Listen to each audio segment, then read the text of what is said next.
Chapter 1. Dead Silence. The left engine just quit. Not sputtered, not coughed, quit. Clean, silent. Like someone reached into the wing and pulled the heart out with their bare hands. You don't panic. You've trained for this. 14 years in the cockpit, 3,000 hours logged, 2 tours flying military cargo over terrain that would make most people religious. You've had emergencies before. But your co-pilot isn't moving. Captain David Reyes, 22 years of experience, father of 3, the man who taught you how to read a storm by the color of its underbelly, is slumped sideways in his harness. His coffee is still steaming in the cup holder. His hands are in his lap. And you are alone at the controls of a Boeing 737 carrying 211 people at 35,000 feet. The intercom crackles, nobody speaks. That's when you realize, this didn't just happen to you. This was done to you. Chapter 2. Land in Minsk 40 minutes ago. Everything was routine. Flight 2247 out of Dubai, bound for London Heathrow. Clear skies, light turbulence over the Persian Gulf. Nothing your autopilot couldn't handle in its sleep. You'd filed a clean route. The manifest was normal. The cabin was quiet. Reyes had just made his standard passenger announcement in that low, steady voice of his. The one that made nervous flyers feel like they were in the hands of God himself. You'd laughed about something. You can't even remember what now. Now you're scanning the instrument panel like it owes you answers. Right engine. Nominal. Hydraulics. Stable. Autopilot. Still engaged, still holding altitude, still pretending everything is fine. The aircraft doesn't know anything is wrong yet. It's flying on one engine and a prayer, smooth as glass. 211 people reading magazines and watching movies and eating pretzels while the man flying their plane is staring at his unconscious co-pilot and trying to remember how to breathe. You reach for Reyes, shake his shoulder, nothing. You check his pulse. It's there. Slow, but there. His color is off, not gray, but wrong. Like something drained out of him. His breathing is shallow, even, drugs. The word surfaces in your mind like a body coming up through dark water. Someone drugged him. Which means someone on this aircraft had access to his food, his drink, his oxygen supply. Which means someone planned this. Which means this is not a mechanical failure. This is not a medical incident. This is not bad luck over the Gulf. This is an operation. Your hands don't shake. You're proud of that. Your chest is a fist. Your stomach is liquid, but your hands are steady on the controls, and that is the only thing that matters right now. You key your radio. Mayday, mayday, mayday.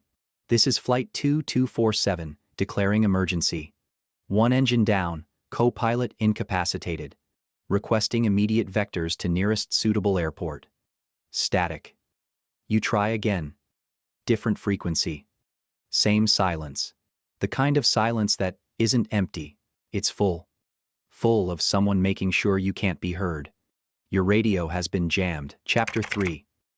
The man you trusted, you sit with that for exactly 3 seconds. Then, you move. Transponder. You punch in 7500, the universal hijack code. If anyone's watching a radar screen within 500 miles, they now know you're in trouble. You don't know if the signal is being blocked. You don't know if anyone is watching. You do it anyway. Because doing something is better than drowning in what you don't know. Think. Who is on this aircraft? You pull up the passenger manifest on the secondary screen with one hand, keeping your other hand near the yoke. 208 passengers. 3 crew members in the cabin. Flight attendant Mira Vasquez. 9 years, solid, unflappable. Ahmad Khalil, 4 years, good instincts. And Sophie, the new girl. Second flight on this route. One of them has been to the cockpit twice on this flight, you remember now. You didn't think anything of it at the time. Reyes had waved her in once to see the flight deck, the way pilots sometimes do for junior crew on quiet runs. That was 40 minutes ago. Right before Reyes went quiet. You're not accusing anyone yet. You're building a picture. And the picture is getting darker by the second. The cockpit door is locked. Reinforced steel. Blast resistant. Designed to hold against everything short of an axe, and sustained determination. You put both those things in the category of currently possible, and stop feeling safe about the door. You try the cabin intercom, it rings, nobody answers. You try again. This time, someone picks up. Breathing. Just breathing, slow and deliberate, and then a voice, calm, unhurried, almost gentle, says 3 words that rearrange your entire world. Land in Minsk. And the line goes dead. Minsk. Belarus. You're over the eastern edge of Turkey right now, roughly 2 hours from London. Minsk is northeast, deep into Eastern Europe, an airport you have no clearance for, no landing data for, no diplomatic protocol for. And whoever just spoke to you knows exactly where you are. Your mind races through the geometry of this. To reach Minsk, you'd have to alter course significantly. You'd pass through restricted airspace. NATO would have questions. Military intercept is possible, maybe probable. If you declare a hijacking and deviate course, fighter jets will be on your wings within 20 minutes. Which sounds like a rescue, until you remember that military intercept of a hijacked airliner has exactly one endgame if the pilot doesn't comply with instructions. They don't ask twice. You have 211 people behind that door. And you have 1 engine. Chapter 4. 2 wrong answers. That's when the second transmission comes. Same line, same breathing, different voice. You know this voice. It takes you 4 full seconds, 4 seconds during which the aircraft covers nearly a mile, to understand why you recognize it. And when you do, the cockpit tilts sideways in your perception, even though every instrument says straight and level. It's Reyes, not the Reyes slumped in his harness. A recording, but current, time-stamped. You can hear the background noise. He's speaking from somewhere on this aircraft, or recently was, and he is saying your name in a voice stripped of everything you thought you knew about him. Do what they say. Don't be a hero. There are people on the ground who don't come home if you do the wrong thing here. You know what I'm talking about. You don't know what he's talking about, but then, God help you, you start to. 6 months ago, a refueling stop in Tbilisi, a conversation you weren't supposed to overhear between Reyes and a man you didn't recognize. You'd written it off as nothing. Reyes had been distracted for days after. You'd written that off too. You were busy. You had your own life. You didn't pull that thread. You're pulling it now at 35,000 feet with 1 engine and a jammed radio and 211 lives that suddenly feel like they're made of tissue paper. Reyes wasn't drugged. Reyes is part of this. And his job, your co-pilot, your friend, the man you've sat next to in this cockpit for 4 years, his job tonight was to make you feel completely alone. It worked. The rage comes fast and hot, and you let it burn for exactly 1 second because rage is fuel, and right now you are running low on everything. Then, you put it away. You don't have time to feel betrayed. You have a situation to manage and a decision to make, and if you get both of those wrong, 211 people go into the ground, and nobody back home ever finds out what happened up here. Chapter 5. Smarter than a bomb. 2 options, that's all you have. Option 1, comply. Alter course for Minsk. Fly the plane to wherever they want it. Trust that landing safely buys time. For negotiations, for intervention, for something. The passengers stay alive as long as the plane stays in the air, and you stay cooperative. But whatever cargo, intelligence, or leverage these people are moving disappears into a country where it will never be found. And you hand them the win, and every person who gets off that plane in Minsk gets handed to people who see them as a resource. Option 2. Don't comply. Keep flying toward Heathrow. Burn every alternate communication method you have. Emergency locator, secondary transponder, even the lavatory smoke alarm if you have to. Anything to make noise on a frequency they haven't blocked. Buy time? Hope someone is watching a radar screen. Hope the fighter jets that scramble on your wings are friendlies. Hope the people on the ground that Reyes mentioned, whatever that means, don't pay the price for your decision. Hope is not a flight plan, but you didn't become a pilot to hand 200 people to strangers in the dark. You think about your daughter.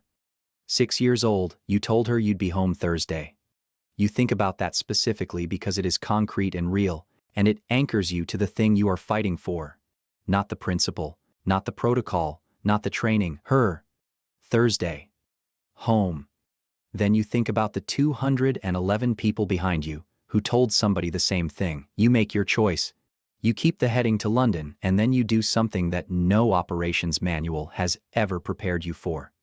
You reach into the emergency kit under your seat, retrieve the handheld backup radio, analog, short range, completely off the aircraft's main system, and you start talking. You talk to every frequency you know. You talk fast and clear, and you give your position, your heading, your fuel state, your engine status, and you use words that any military air traffic controller in a 50-mile radius will understand immediately. Then, you wait. The cockpit door shutters. Someone is on the other side. Chapter 6. What comes home with you, the door holds. You knew it would. That's the point of the door. But now they know you're not complying. The gentle voice is gone. The next transmission is 3 words. Last chance, Captain. You key your backup radio again. This time, someone answers.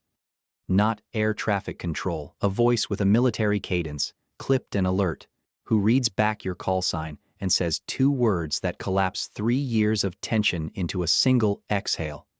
We see you. They see you. NATO Air Defense. You don't know which country, which base, which jurisdiction, none of that matters. What matters is that you are no longer alone in this sky.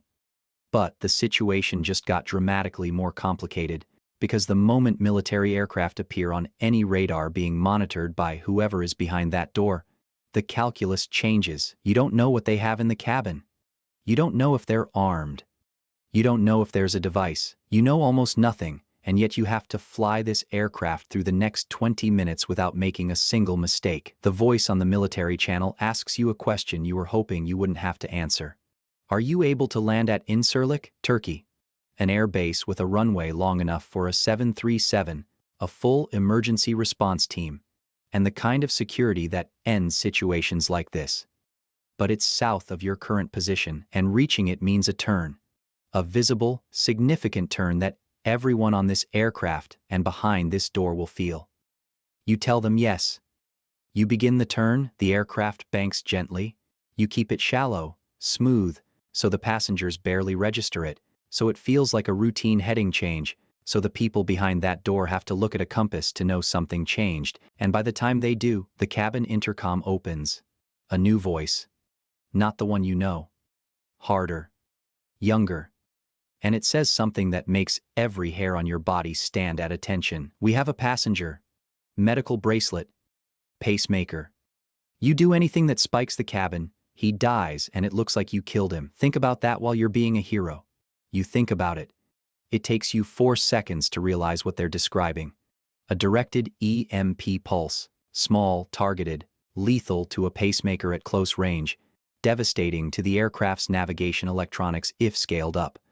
Not a bomb, smarter than a bomb. A weapon so surgical that the aftermath looks like an accident. These people are not improvising. This was never about reaching Minsk. Minsk was the misdirection. This was always about what happens when you don't comply.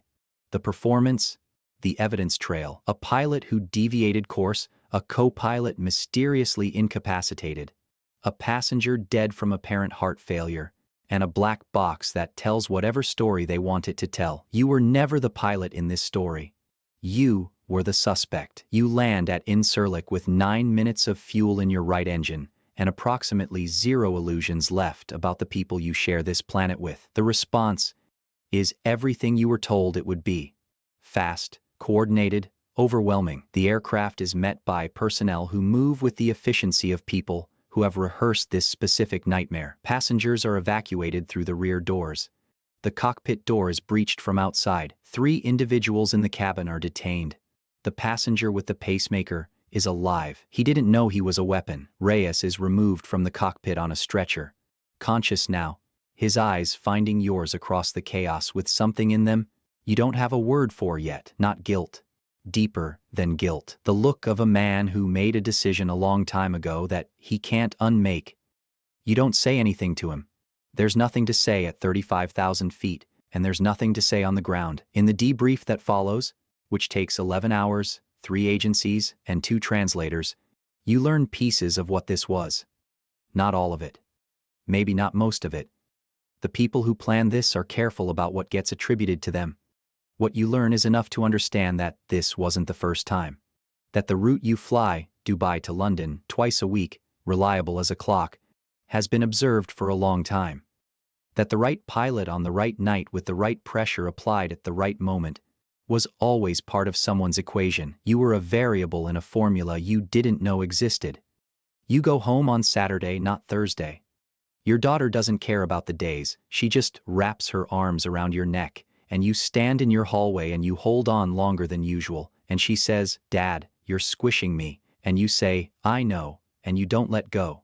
That night, after she's asleep, you sit in your kitchen and you think about the moment at 35,000 feet, when you had to choose between two wrong answers and pick the one that was slightly less wrong. You think about how close the margins were. You think about how many flights are in the air right now, at this exact moment, over every ocean and continent on Earth. How many cockpits? How many crews who don't know what they don't know? And you think about Reyes. Not with anger anymore. With something quieter and harder to name. Because here's what nobody tells you about betrayal at altitude. It doesn't stay up there when you land, it comes down with you. It goes through customs. It rides home in the same car. It sits across from you in the quiet, and it doesn't say anything, and neither do you. You pour the coffee out, you go to bed, you don't sleep. And somewhere in the dark, your phone buzzes with a message from a number you don't recognize. 6 words long, no context, no signature. Next time, land in Minsk.